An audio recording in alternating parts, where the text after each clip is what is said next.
સૌથી મોટા સમાચાર તેની પહેલા લોકસભાની ચૂંટણી માટે મતગણતરી શરૂ થઈ ગઈ છે। શરૂઆતી રૂઝાનમાં ગુજરાતની 25 બેઠક પર બીજેપી આગળ જોવા મળી રહ્યું છે, ત્યારે શરૂઆતી રૂઝાન આવવાની શરૂઆત થઈ ગઈ છે। લોકસભાની ચૂંટણી માટે મતગણતરીની શરૂઆત થઈ ચૂકી છે। ન્યૂઝ કેપિટલ પર સૌથી સચોટ માહિતી। શરૂઆતી રૂઝાનમાં ગુજરાતમાં 25 બેઠકો પર બીજેપી આગળ જોવા મળી રહી છે અને બીજેપી લીડ કરતું જોવા મળી રહ્યું છે। મતદારોનો જે મિજાજ હતો, મતદારો સાથે અમારા દ્વારા ખાસ વાતચીત પણ કરવામાં આવી હતી, ત્યારે પણ તેમના મિજાજ વિશે અમે જાણકારી મેળવી હતી અને બીજેપી આગળ જોવા મળી રહ્યું છે। લોકસભાની ચૂંટણી માટે મતગણતરીની શરૂઆત થઈ ગઈ છે અને જેમ જેમ રૂઝાન આવી રહ્યા છે એમ આપને અપડેટ આપી રહ્યા છે, ત્યારે લોકસભાની ચૂંટણી માટે મતગણતરીની શરૂઆત થઈ ગઈ છે અને બીજેપી આગળ જોવા મળી રહ્યું છે। ગુજરાતની 25 બેઠકોની વાત કરીએ તો 25 બેઠકો પર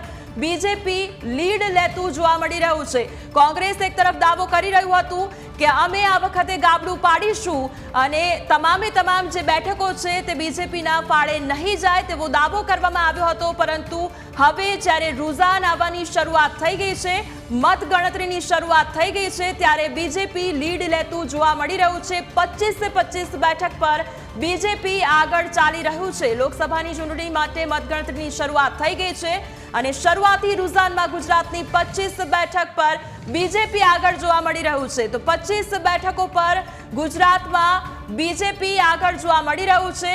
તો એક તરફ દાવો કરવામાં આવી રહ્યો હતો કોંગ્રેસ તરફથી કે અમે આ વખતે ગાબડું પાડીશું, પરંતુ પરિણામ જે પ્રમાણે સામે આવી રહ્યા છે, શરૂઆતી વલણ જે જોવા મળી રહ્યું છે અને રૂઝાન જે એક બાદ એક આવી રહ્યા છે, ત્યારે હવે શરૂઆતી વલણમાં બીજેપી આગળ જોવા મળી રહ્યું છે અને ગુજરાતની 25 બેઠક પર બીજેપી આગળ જોવા મળી રહ્યું છે। શરૂઆતી વલણ આ સામે આવી રહ્યા છે। ન્યૂઝ કેપિટલ પર સૌથી સચોટ માહિતી, સૌથી વહેલું પરિણામ, સૌથી ઝડપી પરિણામ અમે આપને દર્શાવી રહ્યા છે અને વહેલી સવારથી એ ચર્ચાઓ કરી રહ્યા છે, પરંતુ હવે એ ઘડિયો, એ કાઉન્ટડાઉન પૂરું થયું છે અને હવે મતગણતરીની શરૂઆત કરવામાં આવી છે અને શરૂઆતી રૂઝાનમાં ગુજરાતની 25 બેઠકો પર બીજેપી આગળ જોવા મળી રહ્યું છે। બીજેપી